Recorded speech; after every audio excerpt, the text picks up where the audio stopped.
Subhanahu wa taala. Sehingga Allah Subhanahu wa taala berfirman dalam hadis qudsi, "As-shaumu li wa ana ajzi bih." Bahwa puasa itu adalah milikku dan aku yang akan memberikan pahalanya, memberikan ganjarannya, upah. Ini menunjukkan bahwa puasa memiliki kedudukan yang luar biasa di sisi Allah Subhanahu wa taala. Maka jemaah dengan Allah Subhanahu wa taala, kalau kita ingin menjadi hamba-hamba Allah yang memiliki kedudukan, keunggulan di sisi Allah Subhanahu wa taala, maka sarana untuk menuju itu adalah puasa. Puasa mengantarkan kita pada ketakwaan, la'allakum tattaqun. Dan sebaik-baik, setinggi-tinggi, semulia-mulia hamba di sisi Allah adalah yang paling bertakwa. Inna akramakum indallahi atqakum. Inilah keunggulan, ketinggian, kemuliaan Ramadan. Makanya orang Arab sering menyebut dengan Ramadan Karim. Bulan Ramadan adalah bulan yang mulia. Maka barang siapa yang menginginkan kemuliaan, ketinggian derajat insya Allah, inilah jalannya untuk menuju sana, yaitu mengikuti puasa dengan sebaik-baiknya, mengamalkannya sesuai dengan aturan-aturannya, dan mengiringi ibadah itu dengan ibadah-ibadah yang lain sehingga puasanya semakin berkualitas. Dan dibangun tidur lagi, pahalanya luar biasa.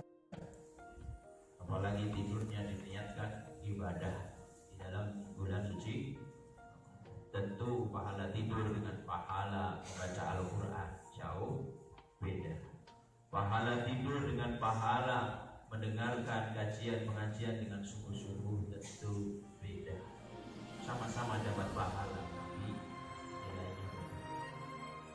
Umur 60 tahun paling tidak tidurnya 20 tahun, karena sepertiga umur kita adalah untuk tidur. Nah itu kalau umurnya sampai 60, kalau sampai 70, maka untuk melipat gandakan umur kita, umur yang berkualitas, umur yang penuh ibadah, Allah menyiapkan sarananya. Allah menyiapkan Ramadan, Lailatul Qadar, di mana kalau di luar bulan suci Ramadan pahala dari 10 sampai 700, di dalam bulan suci Ramadan jauh di atas itu. Apalagi di malam innaka afuwwun tuhibbul afwa fa'fu anni. Ya Allah, Engkau Maha Pemaaf, Kau cinta kemaafan, maka maafkanlah, bersihkanlah segala dosa. Kemaafan berarti dosa-dosa kita dibersihkan oleh Allah Subhanahu wa taala. Kemaafan ini juga bisa diartikan sebagai melipat gandaan nikmat Allah, kesehatan dari Allah Subhanahu wa taala. Maka dengan memperbanyak doa ini berarti kita telah minta ampun kepada Allah, minta kesehatan kepada Allah, dan minta keberkahan kepada Allah Subhanahu wa taala. Maka kalau kita bisa membaca ini dengan sebaik-baiknya, sebanyak-banyaknya, dengan khusyuk, Allah akan membersihkan, memaafkan dosa-dosa kita. Allah melipat gandakan kesehatan kita. Allah akan memberkahi kehidupan kita. Karena di balik istighfar, di balik minta ampun kepada Allah Subhanahu wa taala, tersedia banyak hikmah keutamaan. Tidak hanya diampuni dosa kita, tetapi urusan-urusan kita akan Allah mudahkan. Allah akan berikan kelimpahan rezeki. Allah akan mudahkan keturunan kita, dan Allah akan memberi kita rezeki yang tidak terduga-duga. Ini kalau kita menjadi hamba-hamba Allah yang rajin memohon ampun, meminta ampun kepada Allah Subhanahu wa taala. Apalagi di bulan yang mulia, bulan yang penuh ampunan, bulan yang berlipat gandaan pahala,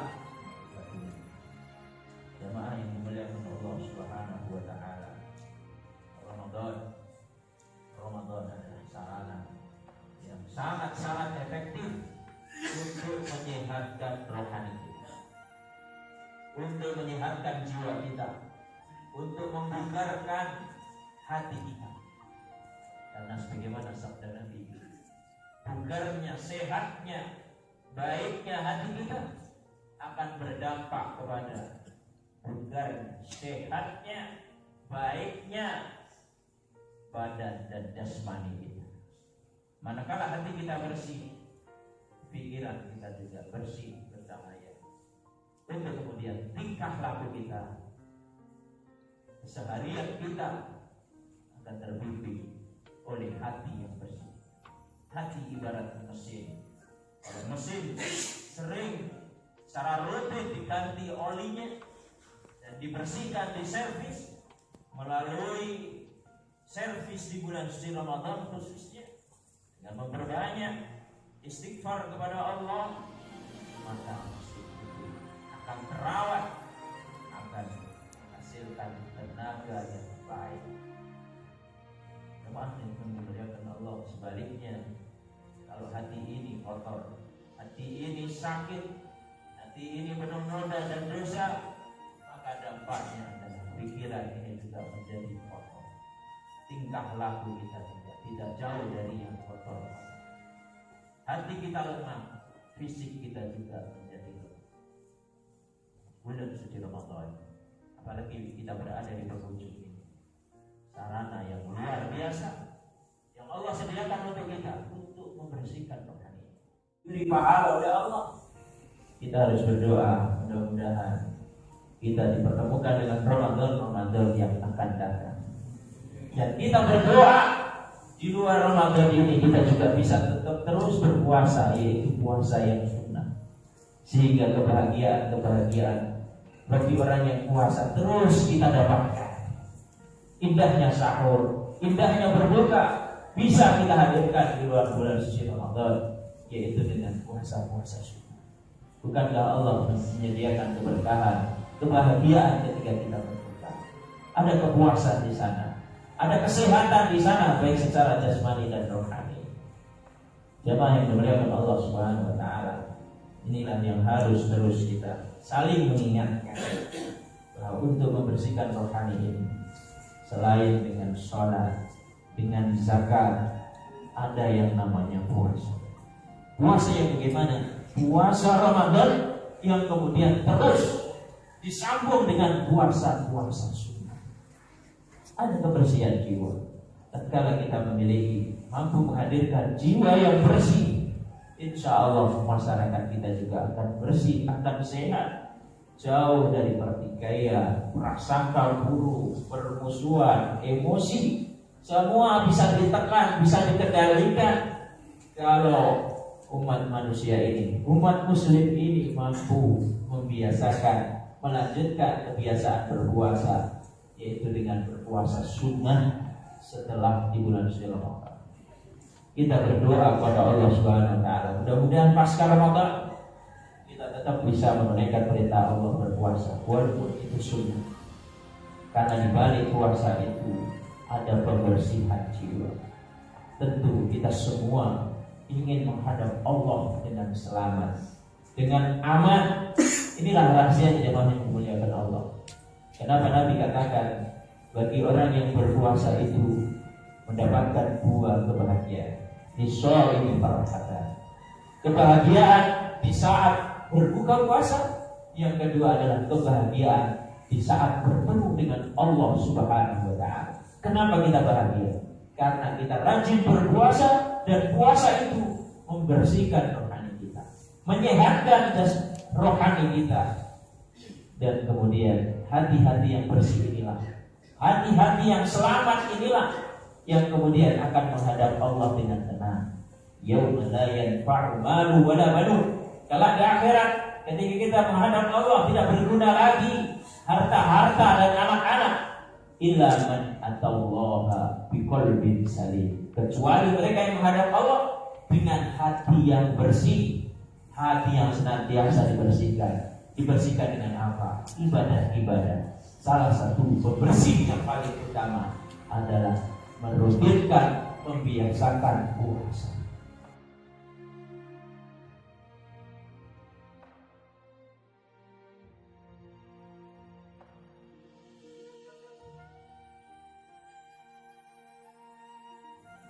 dan kemudian diteruskan dengan 3 hari setiap bulannya. Ayyamul bid 13, 14, 15 atau 3 hari yang lainnya, bisa jadi Senin atau Kamis. Kesemua itu kata Nabi SAW akan membersihkan noda-noda penyakit-penyakit yang ada di dalam sodor kita, yang ada di dalam dada kita, hati kita. Sungguh anugerah kenikmatan yang luar biasa.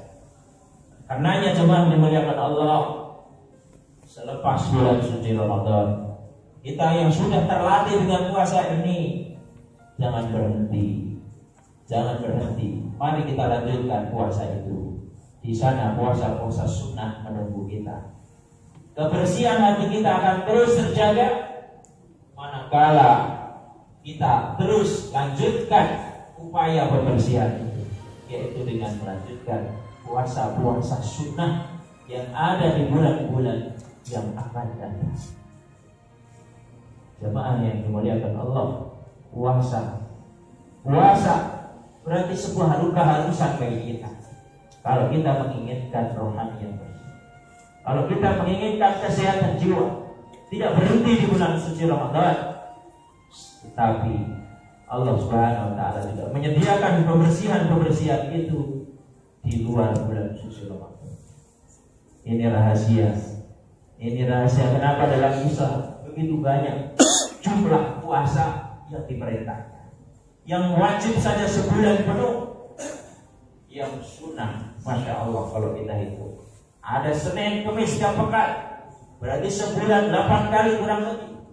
Ada Ayyamul Bid, pertengahan bulan Komariah 3 hari, 6 hari Syawal, 9 Dzulhijjah, 9, 10 Muharram, bahkan ada ajaran tuntunan puasa Daud, sehari berpuasa, sehari berbuka.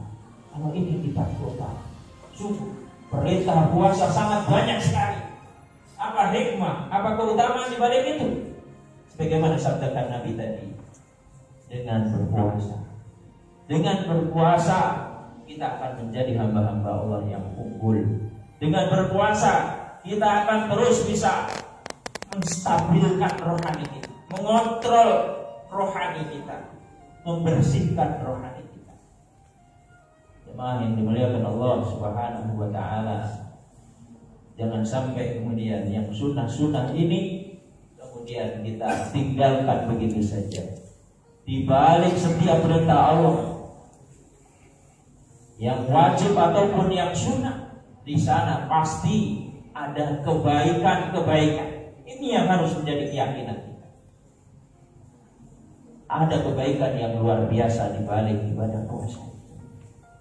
Ada kenikmatan yang luar biasa. Dalam setiap sahur, Rasulullah SAW mendoakan keberkahan untuk kita.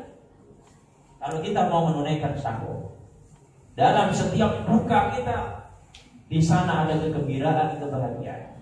Alangkah indahnya kalau kemudian keberkahan ini, kegembiraan itu kemudian kita sambung, kita teruskan di bulan-bulan yang akan datang. Berarti insya Allah hidup kita akan menjadi gembira, hidup yang penuh berkah, hatinya bersih, sehat, kuat. Untuk selanjutnya kita akan benar-benar menjadi hamba-hamba Allah yang muttaqin, yang lurus, yang siap menjalankan segala perintah Allah, menjauhi larangannya, tunduk patuh pada aturan Allah, mengikuti aturan, mengikuti hukum yang berlaku. Ini modal dasarnya. Sarana menuju ke sana adalah dengan terus merutinkan, mendawamkan, mengistiqomahkan puasa.